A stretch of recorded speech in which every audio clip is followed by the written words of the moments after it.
morning and welcome to Recipe for Success. You know, some days you just have to have a good laugh, as I had when I watched the intro video this morning because it says the wonder of wood. We're not talking about wood today, although wood is very wonderful and many wonderful things can be made from it. So, anyway, I did chuckle when I previewed that this morning. I'm like, oops, I think there's a little typo there. For those of you joining us for the very first time, my name is Nancy Giacalone, and welcome to Recipe for Success. This podcast came about because of my love of cooking. And one day in the kitchen, I was making something, and I realized that there was always one key ingredient or technique that was really critical to the outcome or the success of whatever it was that I was making. And the more I thought about it, the more I realized the same thing is true in business and in life. Therefore, Recipe for Success. Today we have a very special episode because, as you know, if I change the time, it's because somebody I really wanted to have on. I'm really excited to have Ed Howie on. Ed has so much going on. I actually have to read all of his credentials. So he is the founder and CEO of BTY Creative. He's also the co-founder of Gusto Fast Fresh Restaurants in Atlanta, the host of his own podcast, Howie Grow a Brand, a sought-after speaker, and in the process of writing his own book. But in his spare time, because we're all sure he has a lot of that, right? He is a certified spin instructor and teaches cycling classes several times a week. I'm getting tired just thinking about all this, Ed. But I would love it if you could take a minute just to introduce yourself to our audience and tell them a little bit about your mission of inspiring 1 million joys. Awesome, Nancy. Well, thanks for having me on the show, and thanks for adapting the time. And I just love the way that you frame how you decided to create the show, because I do think from cooking, you know, there's typically one little step that either you get it right or you don't. And when you get it right, it can be amazing. And so thanks for letting me be a part of you making it right. So Ed Howie, I've got a daughter who's about to get married, a 27-year-old who's about to get married. She's 28 now. And we have a son who's 24. My wife and I have been married for 33 years. And so we're either committed or stubborn. I'm not sure which one. Both, actually. So professionally, I own a company, BTY Creative. We're a strategic marketing and branding firm. And our mission really is to help our clients truly tell their story in a powerful way, in an inspiring way, and in a way that not only inspires others, but also inspires sales. And so I've got a team, about 14, 15 individuals who are amazing that work with us. And like you said, in addition to that, we're involved in several different ventures. We are working on my first book, which is The Wonder of WOOO. Not wood? Not wood. Okay, just checking. But you know what happened is we have 3 O's versus 2. So my guess is when whoever was typing the third O, they're like, it's got to be wood, because what does WOOO mean? Well, what WOOO means is I believe we're all called to win others over and over, to inspire joy in each other's lives. And, you know, it's easy sometimes to win others over, but to win others over and over, like that secret step in the recipe, it takes intention. And WOO also stands for winning ourselves over and over, because I believe to be truly capable of winning others over and over, we got to win ourselves over first. And so that's part of the reasons why I have all this stuff going on in my life. I like being busy. I like getting to connect with a lot of different people. And in addition to that, I like teaching. I think you mentioned my indoor cycling. I love indoor cycling. I love what's called spin classes, if you will. And so in addition to business, that is a fun part of my life as well. As a Peloton aficionado, I could completely relate to that. I'd also like to point out, so my son is 31. He got married a year and a half ago. We're expecting our first grandchild in June. Oh, wow. And 37 years of marriage. So can relate to you in all of those aspects. So you're in a fun time of life. So stubborn or committed? Stubborn or committed? You know, it's a toss-up. It really is a toss-up. You know what? In the back end of marriage, once you get past like 30 years, though, you really get into the good part. It's like, you really do. It's just so much It's so cool. I know that's not what we're talking about, but it really is cool. And I want to point that out for people. It's like the reward, there is a reward for making it through all the hard parts. It really is. And it's interesting you say that. I had a conversation with a friend, don't want to like steer another topic, but that, if you're married 30 years, you're probably close to your 50s, right? And I have no idea why anyone has ever dreaded their 50s. To me, this is the best time of life, baby. 100%, 100%. Okay, so we have a ton to talk about, but I like to start in the beginning. Glasses have to come on. I wanted you to tell us a little bit how you got started in marketing in the food industry specifically, because that is a specific niche market. Yeah. So I'll give you a couple of the key points. One is from a standpoint of family and legacy. My grandmother was something like 50 some years old when my mom got married, and she was shocked by the price of catering in her small town, North Carolina. And so she catered my mom's wedding and then turned it into a business and catered until she was about 74. Wow. So as the youngest of 6 grandchildren, a lot of my time growing up, my grandmother's not just my grandmother cooking, but my grandmother cooking for large events. And so that was, I have some tremendous food memories as a 4 and 5-year-old of seeing, because of your love for cooking, of seeing, my grandmother cooking, 100, 200 biscuits for somebody, all that kind of stuff. So, and then when I was 15, I went to the mall because I wanted to get a job, because I've always been like selling, I had newspaper route, I cleaned offices in junior high, I mowed yards, I sold candy bars. So I went to the mall, wanting to get a job. And the first place I went hired me, but then they couldn't hire a 15-year-old.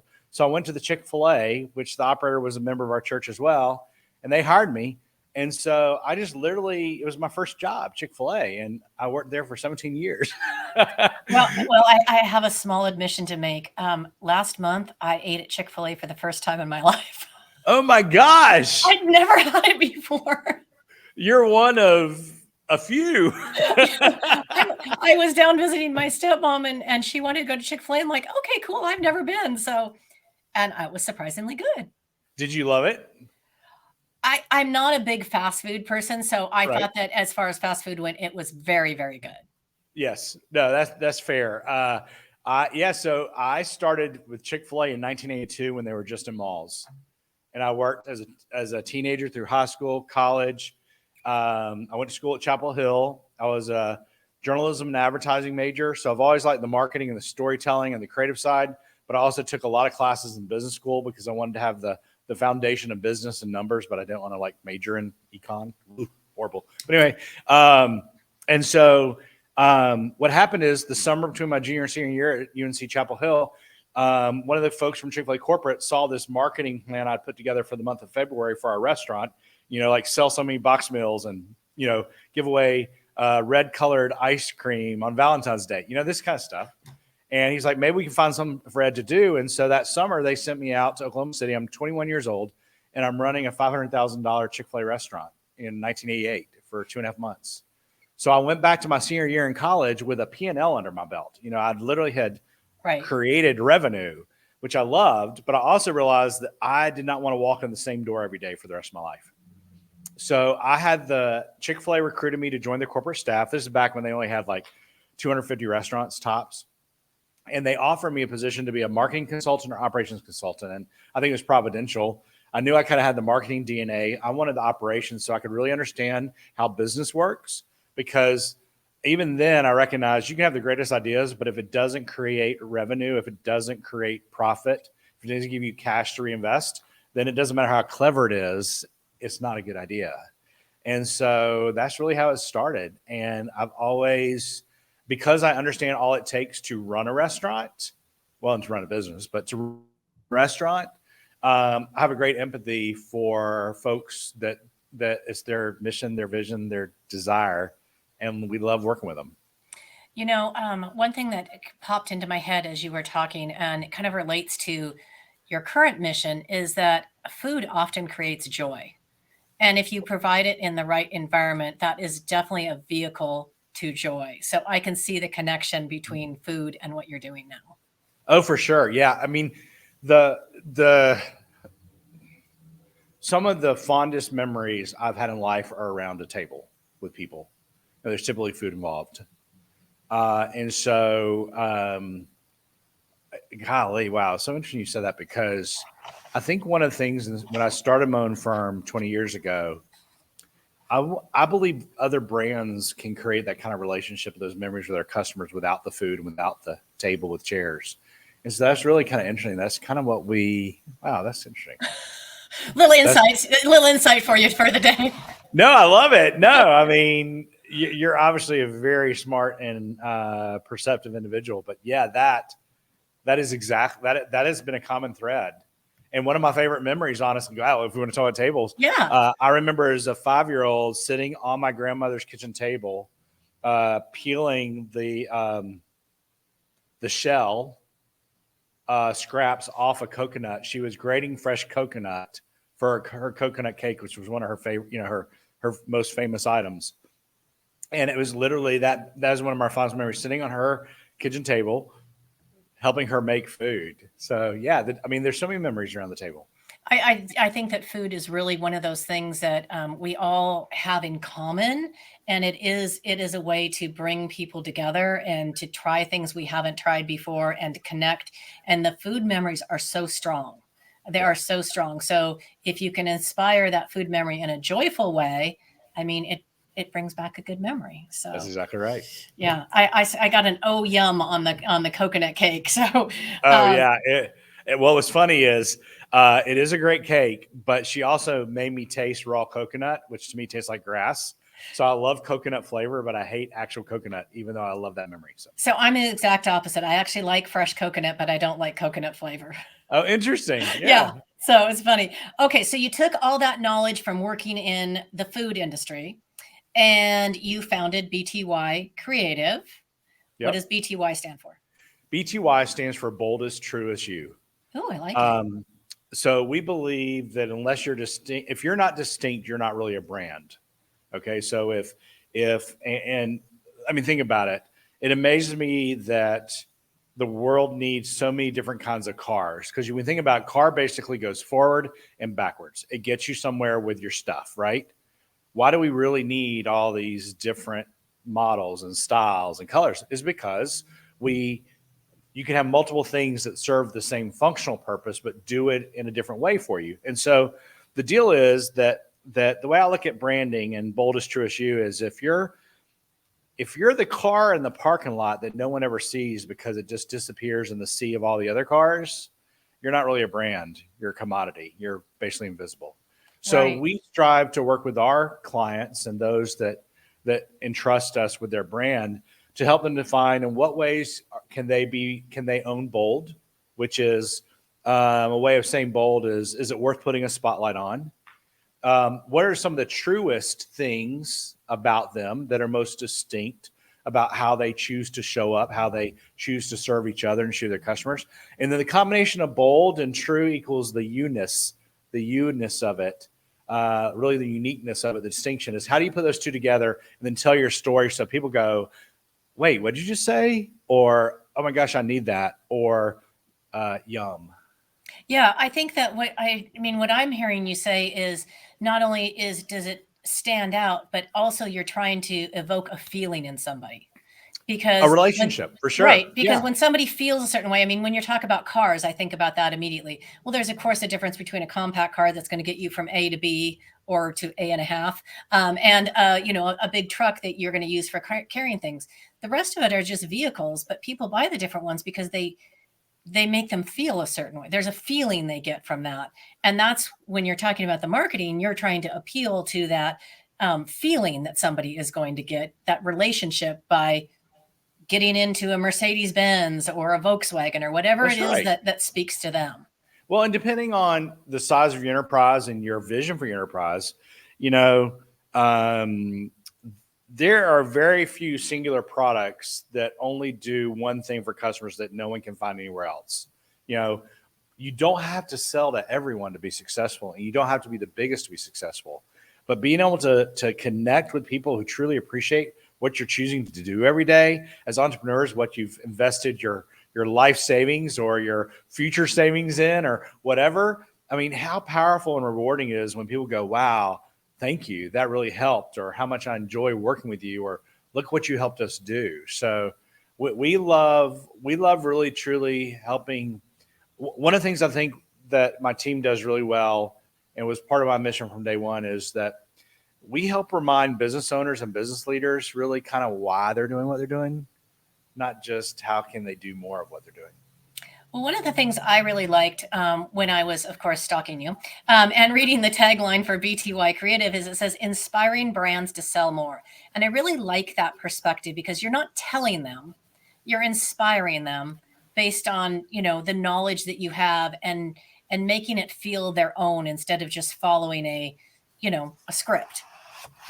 Yes, for sure. We the word inspire has become more and more meaningful and more powerful in my life. Inspire is actually also a word that describes breathing, our inhaling. We are inspiring. And you think about when you pass away, you expire. Expire. And so, you know, there are plenty of ways to hard sell individuals, and some brands demand that. But we prefer, and I think we find a lot more joy in working with the brands that they have something that is really attractive, or even better yet, they have something really attractive, but they don't even know it because they're so familiar with it, and helping them see how they can truly inspire more relationships that create more revenue, that creates more commerce, that creates more jobs, that creates more products. I don't even consider it political or not, but the capitalism. I mean, forget the financial markets and that kind of stuff. We'll leave that for other people to figure out. But the idea that I now have 15 humans that have chosen, to trust my team to be a part of their life, to do something for other people. That's a pretty audacious responsibility, and sometimes I think as business leaders we lose sight of that. Yeah, I understand that completely. No, I think I'm just thinking through everything you're talking about. I'm thinking about brands and I'm thinking about my personal reaction to brands. And there's some of them that inspire or attract me to them rather than just a hard sell, like buy me, buy me, buy me. They're again creating a feeling that I That's want to right. have more of. And Yep. so then I think I somehow need that new handbag, you know? Exactly. Have you been talking to my wife? I understand that. Yeah. So, Well, okay. so Nancy, I will tell you that what you're talking about is a whole different way of saying woo. Right. Okay. It is. I So get that. so we believe that every single the on the one page business plan when I started B2I Creative, when I left my last employer was HEB Grocery here in San Antonio. Now I don't know, like a 30-some billion-dollar grocery store chain. I was director of food service marketing there. So I was responsible for things that are ready to eat, ready to heat, ready to serve, and yes, red Corvettes, Yes. 79, even like a 60, awesome. But anyway, so um, so when I started B2I Creative, on the very top right corner, my one-page business plan was this, and it was that every element of your business either magnifies or detracts from your brand. Okay. I like that. And what I learned, and the most universal example of it is you can walk into a restaurant, whether it be fast food or fine dining, have the most incredible experience. Everything has been just incredible, and then you have to go pee, and you go in the restroom and you go, ugh. Okay, now whether literal poo or figurative poo, Right. Right. the deal is that every element, every interaction we have with individuals, with brands, whatever, is woo or poo. Right. Right. And I think one of the magic we bring to the brands we serve is we help them see ways that they can woo more. We inspire them to woo more, and we try to inspire them to poo less. That is magnificent. Okay, so speaking of brands, you joined forces with a friend about the same Yes. time you started BTY Creative and decided to start this fast casual restaurant called Gusto Fast Fresh. Am I saying that right? Probably not. Yep. Tell us a little bit about that and why you decided to get involved with that. Oh my gosh. So Nate Hibble is the founder and the leader and the hold on a second. Just got a little message here. Just sorry, live technology. All right, there we go. So Nate Hibble was friends with a mutual friend of mine, and so our mutual friend, this guy named Fran Leach, calls me up and goes, "Hey man, I've got this employee. He just served us lunch. He's been working on this idea for a restaurant, and I just think you need to know him because this food's amazing." I'm like, "Oh, dude, that sounds awesome." He goes, "I was talking to him. I said, you got to know Ed Howie." He's like, "That's sweet, Fran." And he's describing it for me. I'm like, "Oh my gosh, that's great." I said, "So Fran, where did he go to culinary school?" "Oh, he didn't go to culinary school." I said, "Oh, okay. So what restaurants does he run?" He's like, "He's never run any restaurants." I'm like, "Fran, you're an idiot." It's like, he's going to fail. I was like, "You don't just go, ooh, let's open a restaurant." He goes, "But you got to meet him." I said, well, I was in Texas when I had that call. I was flying to Atlanta, and 2 weeks later, I said, "You know what? As a courtesy to you, Fran, I'll give Nate a call, and then I'm going to be in Atlanta in 2 weeks. I'm happy to give him a couple hours for free just to kind of like talk him down." Sure. I said, "No, I'm talk him off the ledge." Yeah, I'm an optimist, but I'm like, he's going to fail. And so I called Nate, and immediately I'm enchanted. I'm like, this dude's got something. I'm not sure what it is, and I don't know if he can figure out how to run a restaurant profitably. But so 2 weeks later, I pull up to his house, and there's a big green egg with smoke coming out of it. It smells amazing. Walk into his kitchen. There's all these flip charts taped to the wallpaper in their breakfast room, and the kitchen looks like something's exploded. And Nate starts walking me through his idea for his restaurant. And I start tasting food. On the second item, I'm staring at the wall and said, "Nate, I have no idea how you're going to do it, but the world needs this food. And if you're in, I'm in." And so we started the process of basic math. Okay, this food's great. Can you sell it profitably? And so literally we sat down and built the first Excel spreadsheet of how to calculate food cost and really started with the Restaurant Basics 101. And then Nate did all the heavy lifting. I did the coaching, consulting, sometimes chiding, hopefully inspiring. But Nate left Fran in his like professional sales role and started working in restaurants, fast food, quick casual, waiting tables, learning how the restaurant business from literally, he almost went into poverty. Literally, well, I won't tell the story, but anyway, literally we're putting his big green egg in this very, very old, unreliable minivan and taking it to people's house to cook chicken to ask for money. And so over 4 years, we vetted out, we developed out the concept, worked with some really smart people, pitched to 2 different groups of investors, chose the group that still remains our key and our only investor group. We now have 12 restaurants in Atlanta and Athens, Georgia. It's a fast casual concept, combination of fast food, fast casual. It's called Gusto, not Gusto, but Gusto. Live life with Gusto. Gusto. And the premise is we have 7 or 8 flavors, Gustos, and you can choose them in a bowl or a wrap. And the bowl could have either lettuce or rice or lettuce and rice. And you choose your Gustos. So like one of our Gustos is a sweet soy sriracha. You choose your protein. Let's say spicy grilled chicken. And then you choose whether bowl or wrap. You choose your rice, your lettuce. So 3 decisions. And we opened in 2014. And in the very first customer, we served in 45 seconds. That's amazing. And I was like, "Nate, we got something." And then it became, "Okay, Nate, can you run 1 restaurant?" Which he did and can. "Can you run 2?" Because 2 is challenging. 3 is kind of like children. When you get to 3, you're kind of like totally in zone defense, right? We got 3 open, and Nate and his leadership team have built an incredible team, and it's probably one of the most distinct fast food, fast casual concepts out there. Well, I'm going to be in Atlanta in 2 weeks, and I am going to check it out.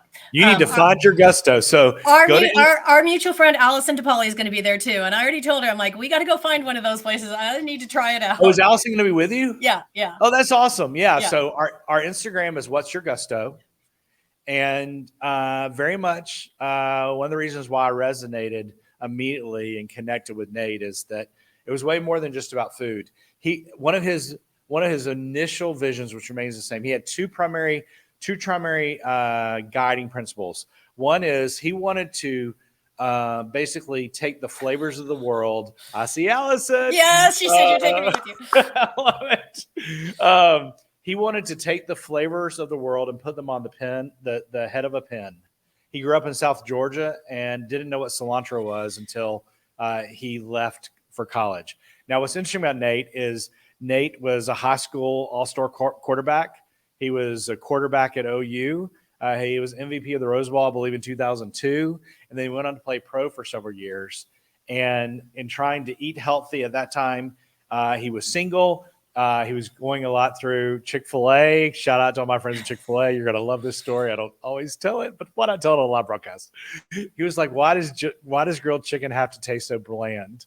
And the only way to flavor Chick-fil-A's grilled chicken at that point was the sauces in a little pack, right? And so he's like, I want to create something where grilled chicken tastes good. So I love it. Well, that is the way of doing it. Okay, so we talked about the WOOO, so we know what that is, but it seems like it's really closely tied to your mission of inspiring 1,000 joys. Tell us about that, because I think that's just, I can't think of a better mission. Yeah. So, well, thank you. Wow. I guess two things. One is about 20 years ago, my wife had a conversation with myself in a car driving back from North Carolina to Texas. And she basically asked me the question, are you happy? And then she asked me the question, what makes you happy? Now, I clarified real quickly. She wasn't asking if I was happy with her because she's like, I better know the answer to that question. It was about basically, was I happy at H-E-B Grocery? And it wasn't that I was necessarily miserable, but I wasn't filled with joy. And she knew that, and I knew it, but I was afraid to admit it. And so through that conversation, I literally, when we're having this conversation in the car as we're driving down I-10 West to San Antonio, I just picked out a book. This is 2003. I just grabbed a book out of the back of the Suburban, and it's now Discover Your Strengths by Marcus Buckingham. And so she's saying, what makes you happy? And I'm reading a book that says, you want to be happy? Order your life around your strengths, because not only are you more effective, you're happy. Literally an 18-hour process, conversation. My world was opened up to that I can choose to be who I want, not choose to be. I can choose to show up in the world the way I want to, not the way that I've chosen to necessarily, meaning I was corporate America guy. I was H-E-B. I was Chick-fil-A. I was this and this. So my 5 core strengths are ideation, strategic, connectedness, positivity, and WOO, W-O-O, winning others over. That's that's part of my being.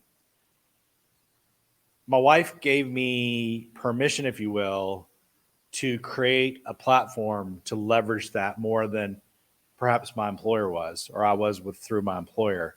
So that's what led to me creating B2I Creative. And so my personal creation of going into entrepreneurship was to create more joy in my life. Did I verbalize it exactly like that? Not totally. But to me, happiness is situational. Joy can be constant. Yeah. And so as I was going through the process, I love everything we do at B2I Creative, but I was challenged from many people to let my light shine brighter than just through our client relationships. So teaching indoor cycling became a platform for me where I was able to inspire joy and a lot of sweat in 20, 30 people at a time in a 50-minute class. And I loved having the microphone. I love having the microphone. I love making the connection. And so I felt compelled to write a book and explore speaking, if that made sense. And so we worked with a group called Brand Builders Group out of Nashville. Roy and AJ very familiar with them. Yep, Roy and AJ Vadum, two amazing humans. We share a very similar perspective on life, a similar faith principle. And I heard him speak at a Lewis Howes event. And for the first 10 minutes, I'm like, he's saying everything I know about branding.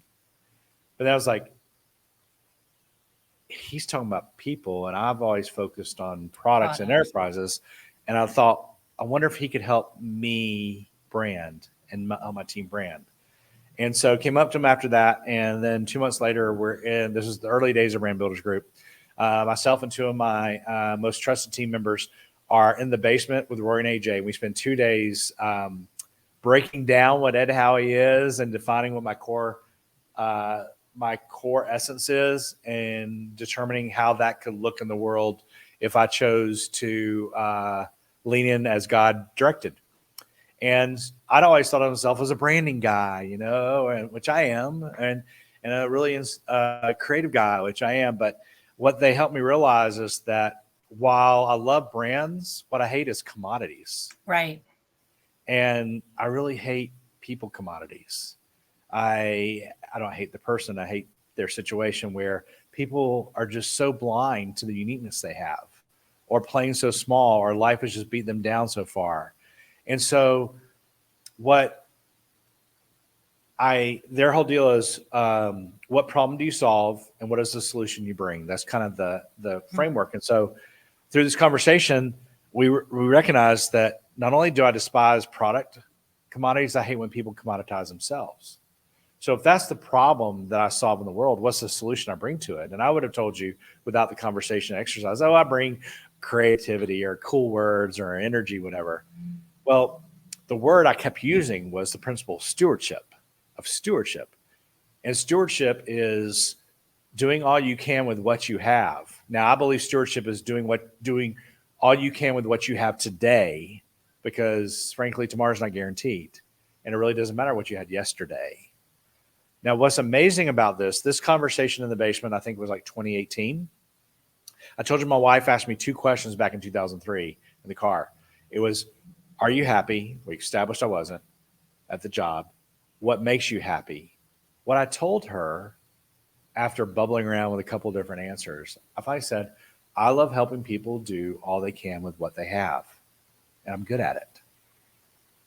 That's stewardship. It is. And so the wonder of WOOO, all this stuff, teaching, it all comes back. This is my intent. And so the word I walk around with around my wrist is stewardship. I like that. Yep. I like that. So your intent is stewardship, but also I think the good stewardship allows a place for joy. It does. So, I think that's where it sometimes gets lost, is because people are so overwhelmed that they don't know how to use what they have available to them at any given point in time. Yep. And one of the things that I see is over the last couple of years, there's been so much division. There's been so much fear. There's been so much smudge. I mean, just of everything, that people have become, they become more judgmental. Yep. They've become angrier. And I think they've forgotten how to find the joy and how to point and how to turn back towards it. How would you say we help encourage people to turn back and lean into the joy that is available to every single person? Yeah, I can tell you, I'll give you the recipe for success right here. It's 2 things. Is you set an intention for yourself every day, and you set an intention for someone else every day. If I have a chapter in my book that talks about the word selfish, and I grew up in a very polite family, which I'm thankful for, a very giving family, but self-advocacy was not necessarily squashed, but it also wasn't promoted, especially generationally. Grew up Sure. in the 70s, Yep. 80s. Okay? And you think about some of the Wall Street greed and everything. That's not what I'm talking about selfish. I'm talking about selfish, meaning is that, am I advocating, protecting, governing myself the best I can? And so I believe to be selfless, we have to be a little more selfish.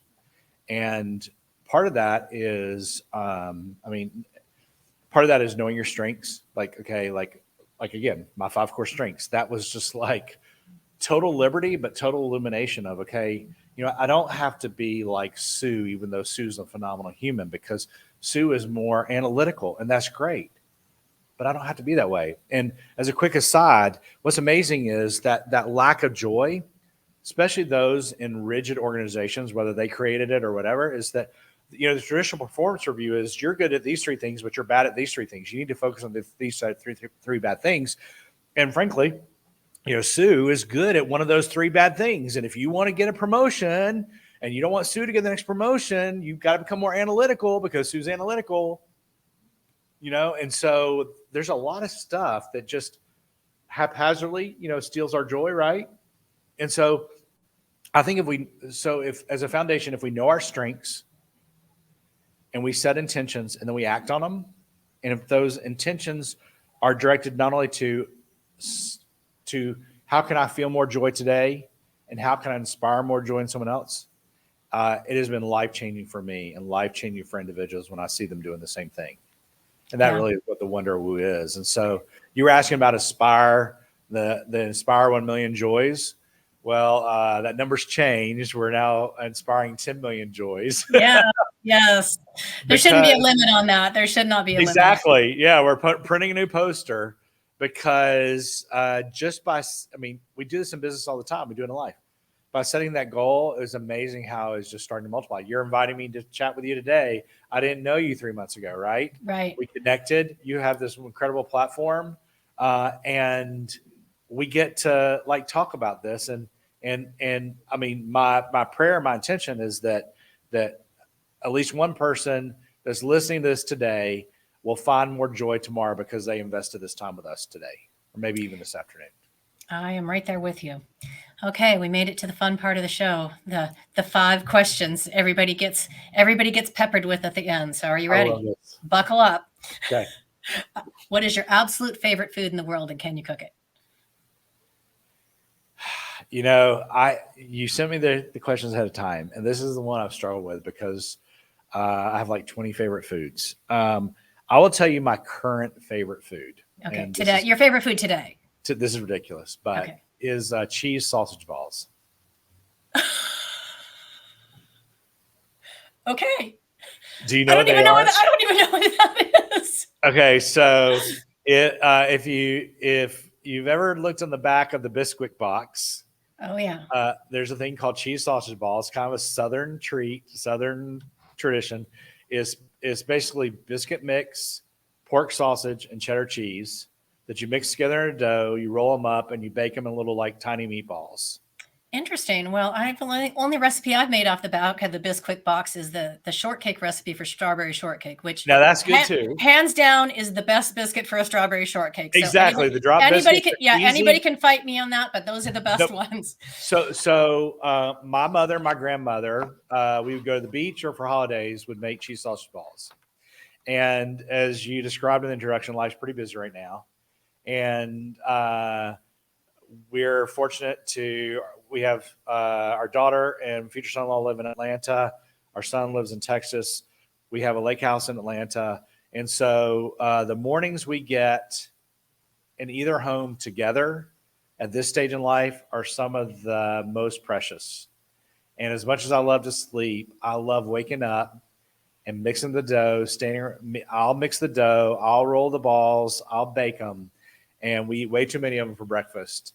And it is literally a physical reminder that we're all here and we're all together.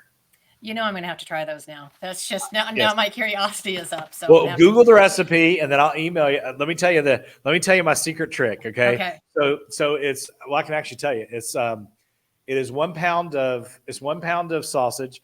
It is 1 pound of grated cheddar cheese. I prefer the sharp Tillamook because it melts the best. And then 6 cups of Bisquick. Only put in about 5.5. And then it doesn't tell you on the box to add liquid, but I'll add some 50/50 or whipping cream just to give it a little bit of tackiness.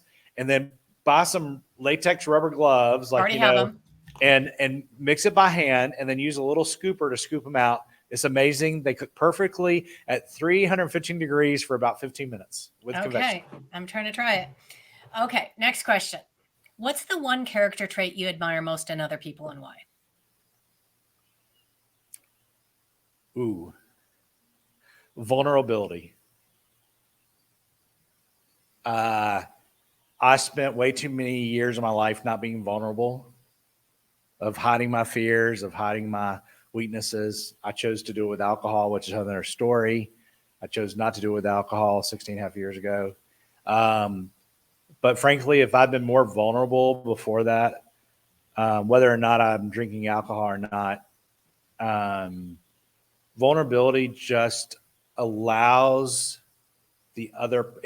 Vulnerability is a powerful gift to the vulnerable, is a powerful gift to the person you're connecting with, because it gives them permission to be vulnerable too. Yeah, I agree with you on that one. Okay, so now if I flip the mirror on you, what's the character trait you're most proud of in yourself and why?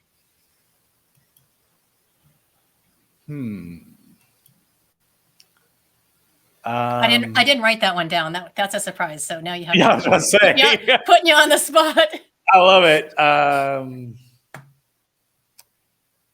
My strength.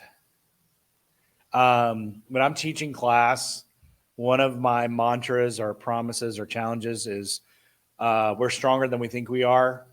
I try to remind my riders that the brain lies, but the body tells the truth. And so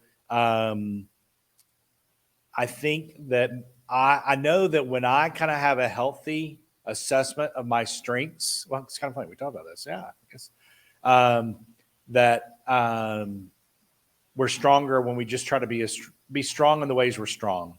It doesn't mean that you get a pass for other stuff, but lean in to your uniqueness, lean in to your strength. And so I think I'm leaning more into what God's called me to be today than I ever have. And I don't regret that I didn't do it as well in the 30s, because I did it the way I did in the 30s. I do hope to do it even better tomorrow. That's all anyone can ever ask for. I will tell you though, my brain is a big fat liar, because when I'm on the Peloton, it's telling me, get off. I'm not gonna lie. It's just the truth. I will power through. I understand. But... Well, Nancy, is funny. I was having this conversation like 2 days ago. I'm a pretty, we'll see what Allison comments here. Maybe she'll be polite, but I'm kind of an intense instructor, but inspiring.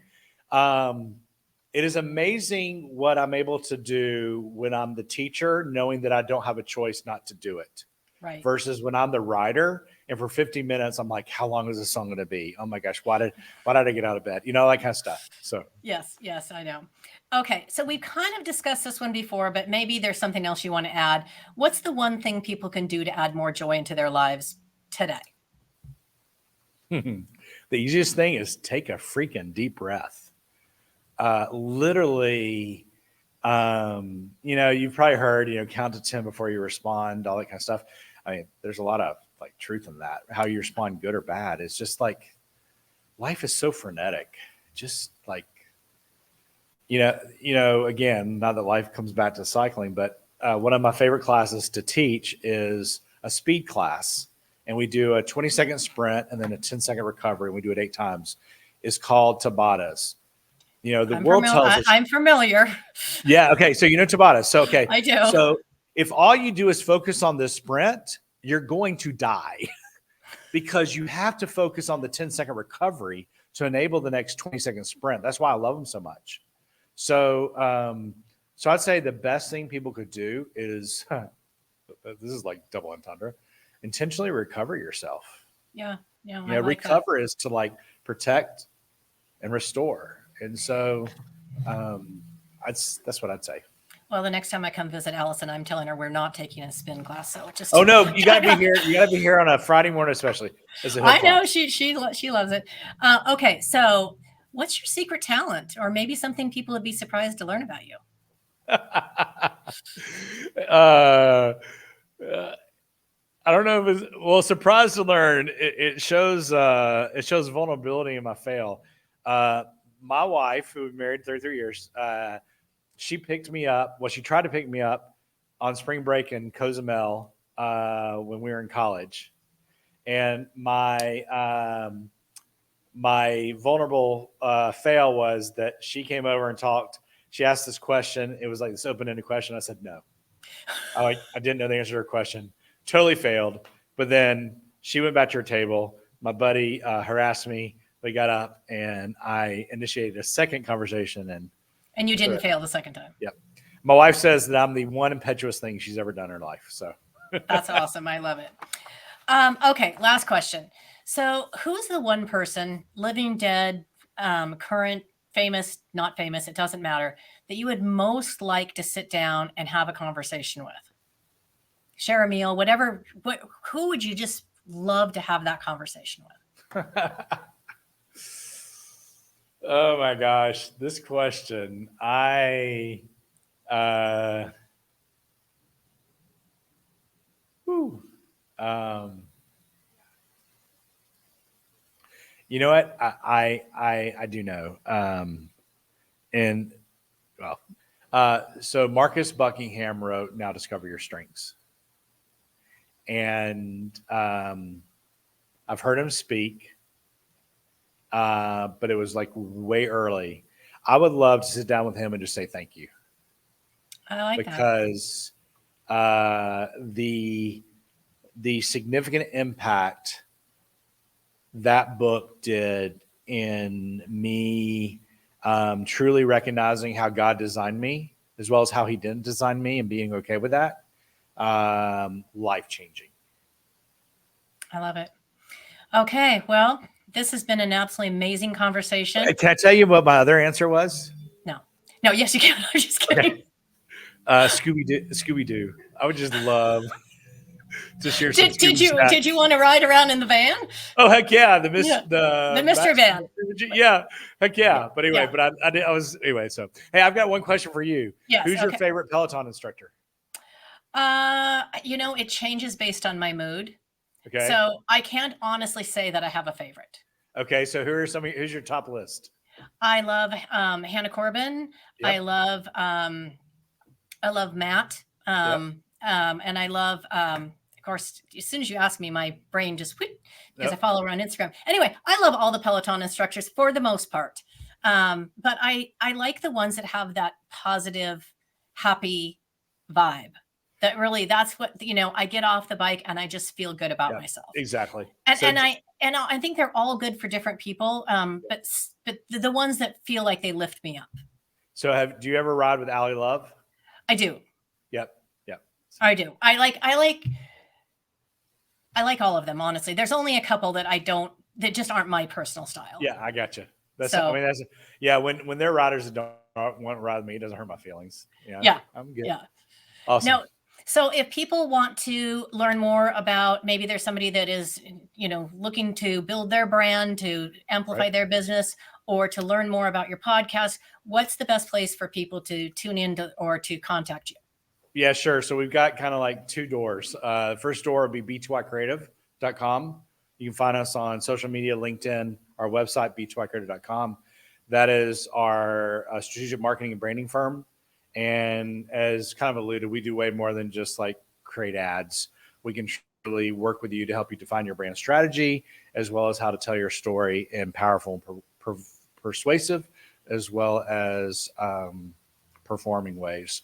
And then on the personal note and on the wonder of WOOO, you can go to edhowie.com.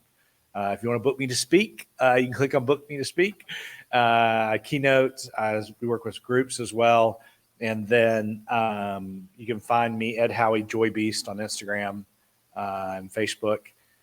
And then the plan is 2024, my first book, The Wonder of WOOO, will be published, and super excited about that. I'm excited about that too. I think that's going to be something that will make a difference to people you might not otherwise reach. That was wow, golly, you're so perceptive. That phrase right there was what converted me from no, I don't need to do this to yes, I do. I love it. I love it. Well, thank you again. This was amazing. For the rest of you, I will be back on at my regular time next week. But thanks, Ed, for carving out some time for me and our audience. I got lots of positive comments. I think everyone thoroughly enjoyed this. So thank you once again. Thanks, Nancy. So happy to know you. Yeah. Take care. Bye-bye. Bye now.